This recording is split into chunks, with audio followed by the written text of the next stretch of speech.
रतनगढ़ नाम के गांव में आनंद अपनी माँ और पत्नी मैना के साथ रहता था। मैना देखने में बहुत खूबसूरत और व्यवहार कुशल थी, लेकिन वो अपने साथ कुछ खास दहेज लेकर नहीं लाई थी, इसलिए आनंद की माँ उसे पसंद नहीं करती थी। आनंद बेटा, मैं सोच रही हूँ तुम्हारा दूसरा लगन करा दूं। वो क्यों माँ? मैना सुंदर तो है, साथ ही सुलझी हुई लड़की है।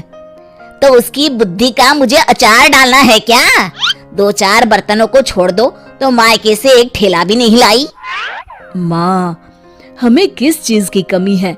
भगवान की दया से सब कुछ तो है। नहीं नहीं, मैं तो दूसरी बहू ही लाऊंगी। माँ, अब राजे महाराजे वाले जमाने गए। मतलब मेरी भोली माँ, यदि एक बीबी के होते दूसरी शादी की तो मेरे साथ साथ तुम्हें भी जेल की चक्की पीसती पड़ेगी। और अगर मैं पहले ही उसे भगा दूं तो? वो कैसे माँ? वो सब तो मैं संभाल लूंगी, तू बस देखता रहे। इतना कह के सुमन वहाँ से निकल जाती है। अगले ही शाम की बात है। बहू, तूने सुना मोहन की दुल्हन कितना दहेज लेकर आई है? जी माँ जी।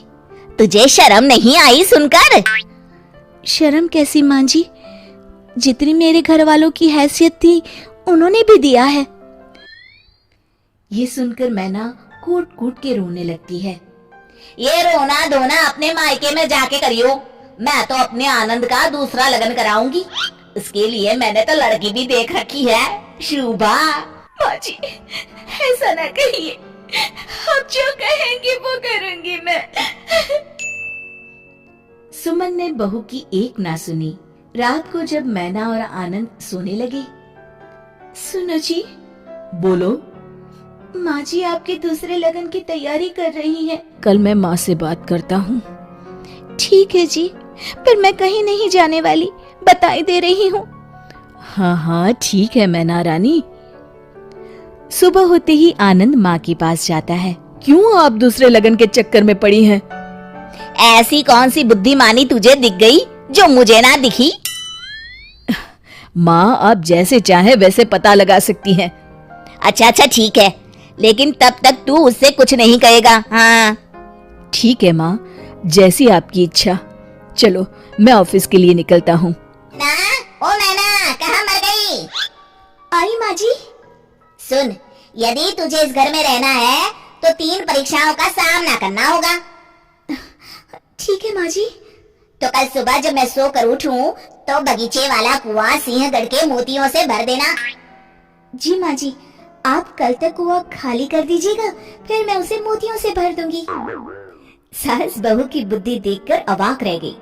फिर उसने पास में रखी टंकी की तरफ इशारा करके कहा, ये डलिया पकड़, कल इसी से पानी खींचकर इस टंकी को भर देना। जी माँ जी। मन ही मन मैना सोचती है, मैं सोने से पहले डलिया को रस्सी बांधकर कुएं में डाल देती हूँ। सुबह तक बांस की डलिया फूलकर पानी को अपने अंदर रोकने लायक हो जाएगी। अब मैना अपने कमरे में सोने चली जाती है। सुबह जब सास सोकर उठी तो बहू ने कहा, लीजिए माँ जी, जैसा आपने कहा था मैंने टंकी भर दी है।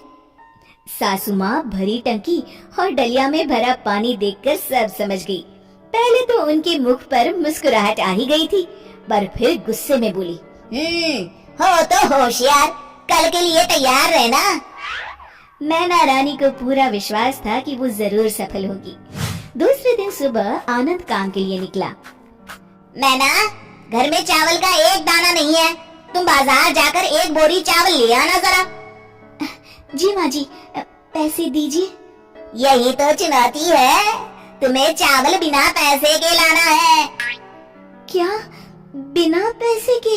हाँ, और अकेले उतनी दूर जाना ठीक नहीं है, तो तुम साथ में ये नील गाय ले जाओ। जी। और हाँ, नील गाय बेच कर मत आइयो, नहीं तो घर में पैर नहीं रखने दूंगी। नहीं बेचूंगी माँ जी, आप निश्चिंत रहें।